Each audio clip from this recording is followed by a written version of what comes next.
تنسيق موجود. هي تعتبر وزارة البيشمركة هي هەماهەنگیمان لەگەڵ پێشمەرگە هەیە. وەزارەتی پێشمەرگە لە چوارچێوی سیستمی بەرگری عێراقدایە و لە سەر سنوورەکان هەماهەنگی زۆر باشمان هەیە و 6 ناوەندی ڕێخستنی هاوبەشمان کردوێتەوە کە دوانیان سەرەکین و چواریان لاوەکی. زۆرینەی کارەکانی دروستکردنی دوو لیوای هاوبەشی نێوان پێشمەرگە و سوپاش تەواو بوون. تەنیا هەندێک کاری لۆجیستی تایبەت بە موچەماوە. فەرمانی دروستکردنی ئەو دوو لیوا هاوبەشەشم دەرکردووە و إن شاء الله بمزيكانا وكارانش كماون مرتبطة في وزارة الدفاع. بس بقت موضوع الرواتب إن شاء الله يحل قريبا. أكيد. شوف احنا الآن بدنا نعمل وفق.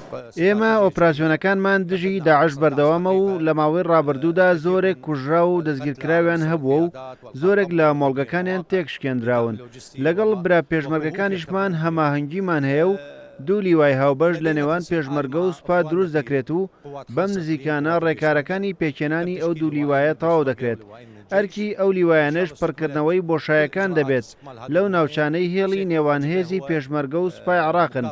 پێم وایە ئەمڕۆ هاوبەشی گرنگە کە پێکەوە سوپا و پێشمەرگە کار بکەین و بۆ لە ناوبردنی پاشماوەکانی داعش و گەڕانەوەی سەقامگیری بۆ سەرجەم ناوچەکان. الشراكة مهمة أن نعمل سوية كقوات جيش وقوات بيشمركة من أجل القضاء على ما تبقى من هذه العصابات الإرهابية وإعادة الأمن والاستقرار لكل هذه المناطق.